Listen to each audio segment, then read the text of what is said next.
So our journey has finally come to this, where we start to ramble about some old dinosaur shit for views, eh? Well, okay, I'm mostly joking about this, since Record of Lodoss War is something more than just some shitty 90s shows that people mostly remember for being ultra-violent and or sexualized. Record of Lodoss War is something many of creators want to be, a story of ultimate success in their creative ventures, though as you'll see later on, the success isn't really that unique. In fact, that success is pretty much typical for the Japanese fiction market from start to finish. Record of Lodoss War was originally a series of transcripts, or replays, of a D&D campaign rewritten as a serialized fiction in a magazine. The serialized stories were eventually rewritten into 3 fantasy novels called RPG Replay Record of Lodoss War 1, 2, and 3, and then it was made into a 13-episode anime by Madhouse in 1990, which is the one I watched, partially because I think it would be fair to start from the very beginning, partially because the 1998 version is 25 episodes long and I could be fucked. So, in a typical fantasy land of fantasy, there's a cursed island split from the continent long ago thanks to the war between the god of light and dark called Lodoss, or Rodosu in Japanese. There we follow Parn, or Pam, or whatever the fuck, a son of a disgraced knight that wants to do something epic, and so after saving his village from goblin people, he assembles a party and then goes to beat the ever-living shit out of people from Marno because they're evil and horrible and worship a demon god or something like that. In their travels, they meet other important characters, kings, heroes, and villains, and partake in events that change the political history of the island and their deeds memorized in legends and sagas.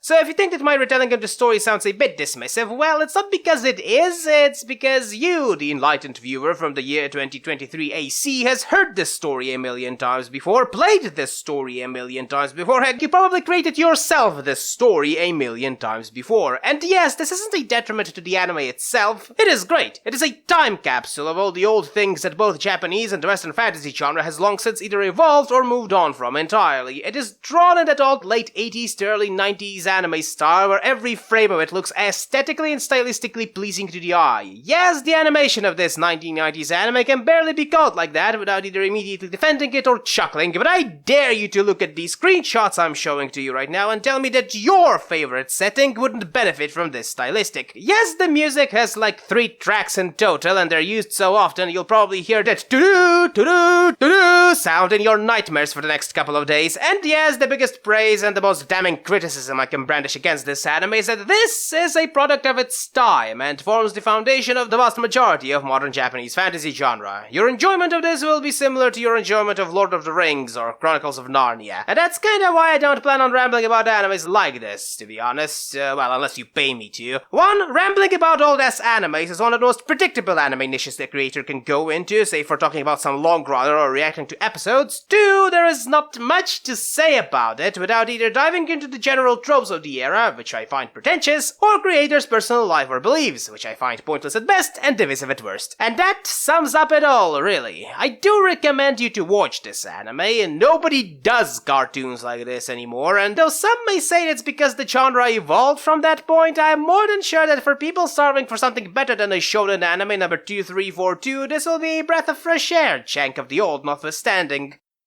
What, you want to know what happened to the creators later on? Well, nothing much, really. They tried to sell the setting to the creators of Dungeons & Dragons, those people ignored them, and so they've made their own company and settings. The company still exists today, by the way, selling their GURPS modifications, and also the licensed Dark Souls tabletop RPG. See, that's the problem with the stories of success. Once you succeed, there's not much left to do in life other than generate money or do something illegal.